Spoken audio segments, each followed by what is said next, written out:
গুৱাহাটীৰ লজত ভয়ংকৰ কাণ্ড পাৰ্টি কৰিবলৈ ফুচুলাই আনি দশম শ্ৰেণীৰ কিশোৰীৰ সৈতে অপকৰ্ম দুই পাখণ্ডৰ ছাত্ৰীগৰাকীৰ খোৱা খাদ্যত মনে মনে নিচাজাতীয় দ্ৰব্য মিহলাই দিছিল দুই পাখণ্ডই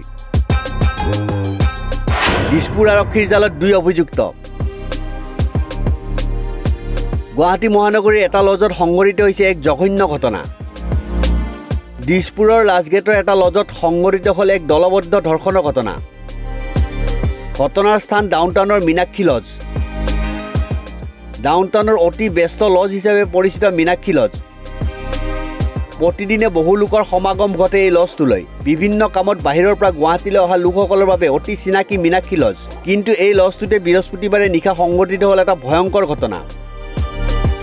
মীনাক্ষী লজৰ এটা কোঠাতেই দশম শ্ৰেণীৰ এগৰাকী ছাত্ৰীক ধৰ্ষণ কৰিলে দুটা পাখণ্ডই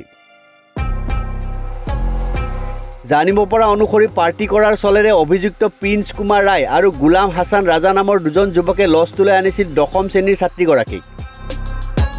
লজটোৰ এটা কোঠা পূৰ্বতে বুকিং কৰি ৰাখিছিল দুই অভিযুক্তই সকলো আছিল পূৰ্ব পৰিকল্পনা অনুসৰিয়েই বৃহস্পতিবাৰে নিশা দশম শ্ৰেণীৰ ছাত্ৰীগৰাকীক লৈ আনিলে লজটোলৈ পাৰ্টিৰ বাবে লজলৈ অহা ছাত্ৰীগৰাকীয়ে হয়তো ভাবিবই পৰা নাছিল তেওঁৰ সৈতে কিছু মুহূৰ্তৰ পিছতে ঘটিব এক ভয়ংকৰ ঘটনা পাৰ্টি চলি থকাৰ মাজতে ছাত্ৰীগৰাকীৰ খোৱা খাদ্যত মনে মনে নিচাজাতীয় দ্ৰব্য মিহলাই দিছিল দুই পাখণ্ডই নিচাজাতীয় দ্ৰব্য মিহলাই দিয়া খাদ্য খোৱাৰ পিছতেই অচেতন হৈ পৰে ছাত্ৰীগৰাকী তাৰ পিছতে দুই লম্পটে দলবদ্ধ ধৰ্ষণ কৰে ছাত্ৰীগৰাকীক পিছত ছাত্ৰীগৰাকীক এই কথা কাকো নকবলৈ ভাবুকি প্ৰদান কৰে দুই লম্পটে কিন্তু ভুক্তভোগী ছাত্ৰীগৰাকীয়ে সমগ্ৰ ঘটনা দিছপুৰ আৰক্ষীক অৱগত কৰাৰ পিছত দুই লম্পট প্ৰিন্স ৰায় আৰু গোলাম হাছান ৰাজাক ইতিমধ্যে গ্ৰেপ্তাৰ কৰিছে দিছপুৰ আৰক্ষীয়ে আনহাতে ছাত্ৰীগৰাকীৰ ভাষ্য গ্ৰহণ কৰি আৰক্ষীয়ে স্বাস্থ্য পৰীক্ষাৰ বাবে চিকিৎসালয়লৈ প্ৰেৰণ কৰে ছাত্ৰীগৰাকীক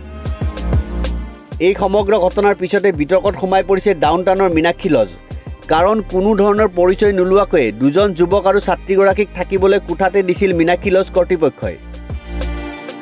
পৰিচয় পত্ৰ নোলোৱাকৈ লজৰ কোঠা ভাড়ালৈ দিয়াৰ অভিযোগ লজৰ বিৰুদ্ধে দুই যুৱকৰ সৈতে 17 বছৰীয়া এগৰাকী ছাত্ৰীক একেলগে থাকিবলৈ কেনেকৈ অনুমতি দিলে লজে সেয়া এক ডাঙৰ প্ৰশ্ন নীতি বহিৰ্ভূতভাৱে লজটো পৰিচালনা কৰি অহা কৰ্তৃপক্ষৰ বিৰুদ্ধে দিছপুৰ আৰক্ষীয়ে কি ব্যৱস্থা গ্ৰহণ কৰে সেয়া হ'ব লক্ষণীয়